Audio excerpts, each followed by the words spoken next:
Welcome back to the channel, ladies and gentlemen, and let's talk about it. Let's talk about the most entertaining thing on AEW Dynamite, in my humble opinion, and that is this dissolving kind of fall from grace from the former EVPs known as the Young Bucks.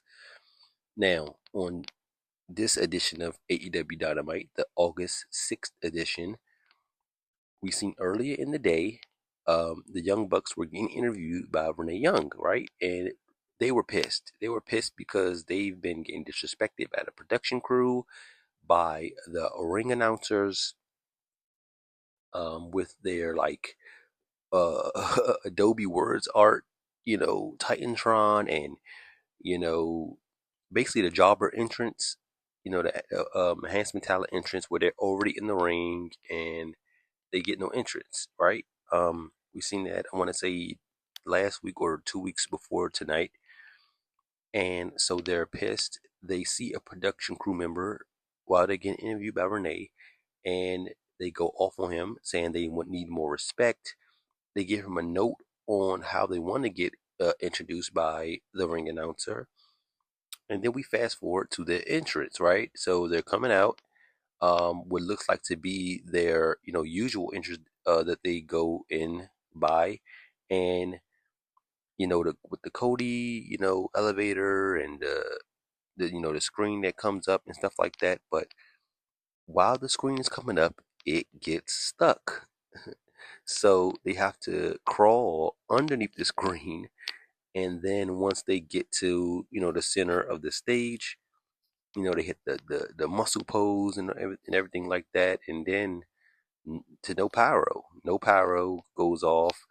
Then you hear a big boom, and then they get like the Orange Cassidy style pyro with the smoke and the little sparklers, and they're pissed, man. They're pissed. They coming down, yelling and stuff like that, and then we see the unthinkable, and this is the part that really got me right. So their nameplate says Max and Jeremy. And if you know, those are the names they went by in TNA, right? So man, the commentators are having fun with it. Uh, Taz, says that's an obscure reference. You know what I mean? Like I said, that was the name they went by when they were Generation Me in TNA, when they were the literal Young Bucks. They were younger Bucks at that point in time in their career. Um, and yeah, man, like to me, what's going on right now with the Young Bucks is fun. It's fun. It's entertaining. It's a great story to be told. Their fall from grace. Um, and then just to go over the tag team match real quick. The tag team match was awesome, man. It was fun. You got the Young Bucks in there, and they are one of the greatest tag teams of today, and really like one of the greater tag teams of this generation, going against a more makeshift team of Brody King and current Ring of Honor World Champion Bandito. And they're gelling really well together.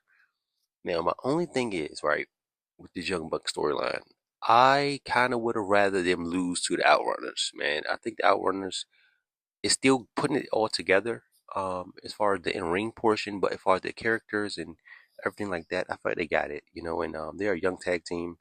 I like the whole 80s gimmick and stuff like that. I just wish maybe the Young Bucks would have put them over, and then we would have maybe got two young teams going at it with the Outrunners versus the Gates of Agony, and their kind of newfound um, stuff, what they got going on with Ricochet. I feel like those two teams could have went at it, and then I would have loved to see in the finals FTR versus the Outrunners again, because they've been putting on great tag team matches and stuff like that. But that's just a sidebar for me. The Young Bucks beat them, and then they advanced to this match. And I feel like the right thing happened, right? Because we want to continue to tell the story of the Young Bucks getting it together, their fall from grace, and we want to see where that heads and what that leads to in the future for them. Whether they put a team over at Forbidden Door or what have you. I'm interested to see where this all really leads up in the bigger picture to their, what they got going on and stuff like that, right? So, in the end, Bandito and Brody King did end up picking the victory up in this match. They'll be going on to face FTR.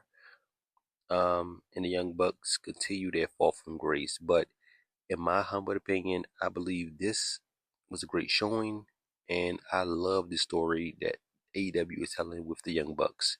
Let me know what you guys think in the comment section down below. Signing off. I love wrestling.